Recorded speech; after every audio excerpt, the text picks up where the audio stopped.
this is going to be our trade for today. If you are yet to subscribe, make sure you subscribe, like, share, and make your comment. So guys, if you trade gold, right, and you need trade setup, all you just have to do is subscribe to the Patreon channel. I'll put the link to the Patreon channel in the comment section. So this is one of the trades we actually took today, which is on Nasdaq 100. We predicted for the week that we will be hitting a level of 25355. This was the level.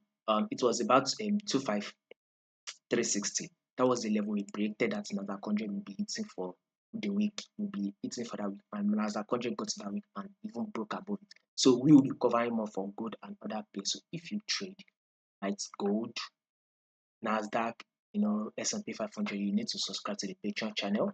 I'll put the link to the Patreon channel in the comment section, so subscribe and do not miss out. So this New Year section, our prediction for this New Year section, we should be expecting one more push-up.